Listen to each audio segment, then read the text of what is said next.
Here is a very cool deception that is made possible due to something that you find everywhere in the world now, but 10, 15 years ago wasn't anywhere. The idea is to be able to get to someone's thoughts using a paper napkin.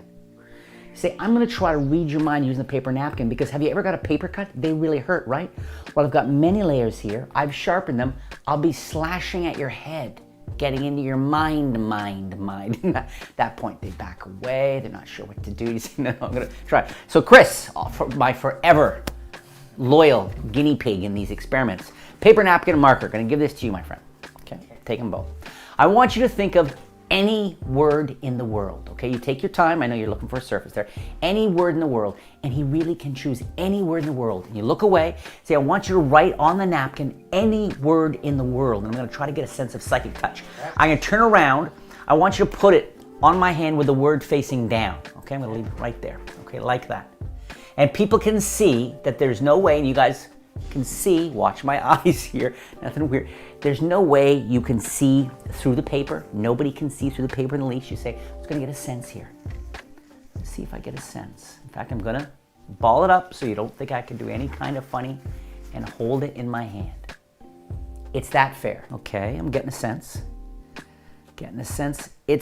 I'm seeing toes. Does it have some toes? Does it have something, Chris, does it have something to do with feet? Yeah. It does, okay. I'm seeing, oh, okay. Like a sock. No, it's a sandal.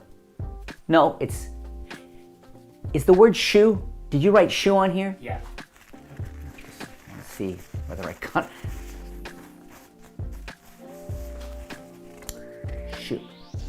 A little bit of acting goes a long way. With a little bit of acting, you can take the simplest trick and raise it to a huge crazy status.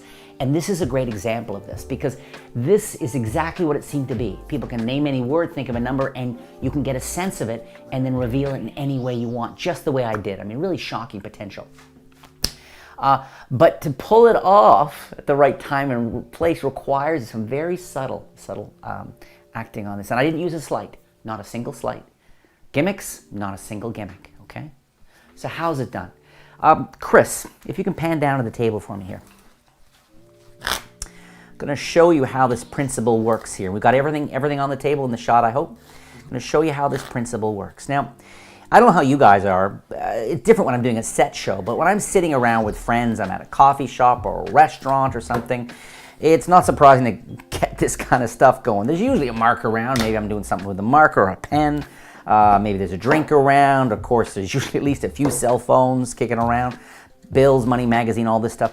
And the secret to this principle is it's from an old term called using a shiner. Now, a shiner is, of course, something in which you can catch the reflection of something, okay?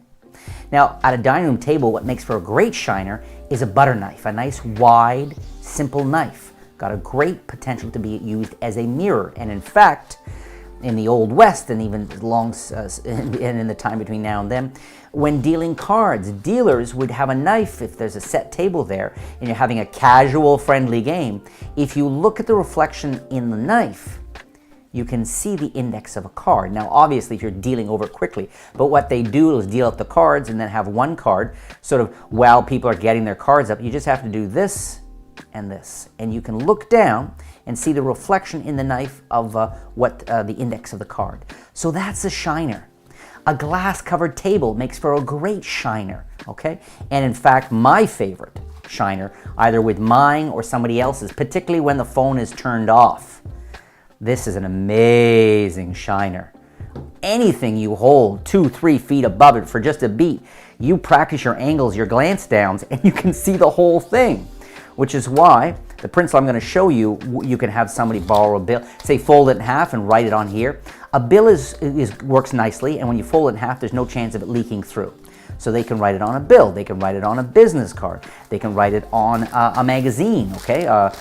Say, look, let's find something here, or a newspaper, let's find here, right here, across here, write a word down. I don't want to see it, okay? You take it back, but my very favorite is a paper napkin. So with a paper napkin, all I do, Like I said, I mean, if this is the only thing in your space sitting there at the lunchroom table, right dead center set up, you're going to get busted, okay, if you're not careful. But if you've got a couple of things there and you know how to handle people's eye management, where they're looking. So I handed this to Chris. He wrote the word shoe, okay? Now you're going to find if you grab a piece of white paper or a paper napkin, and someone with a big black marker writes a word on this like this, even though no one can see it right now, I'm looking, and the thing is, and this is key, you need to have a justification to look down at it. So I take it from them, and I say, and as you can see, there's no way I can see through that, right? Anybody can see, anybody else? And just by showing people this, I'm going right over my phone every time, and every time I glance down at my phone, I just see the big honking word shoe, okay? But you don't want this, you could play up the fact that you have a psychic, x-ray vision, or super sensitive touch. But what I prefer to do is no one can see it, and I make sure my head's turned away for much of this as I then ball this up, and you could even put it in someone's hand. So think about the potential there.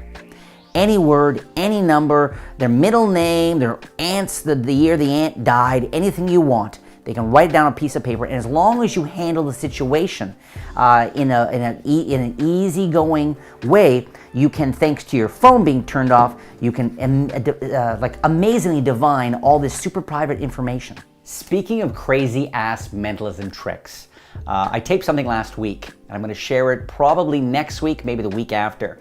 It's a crazy mentalism trick. I'm going to be sharing that, so that's coming up really, really soon. Yet another reason to subscribe, turn on your notifications, click the like button, okay? If you're into this kind of thing where you give people every reason in the world to believe that you've got some sort of supernatural psychic powers, if you're a megalomaniac like I am, you need to subscribe to this channel. We'll see you real soon. Take it easy.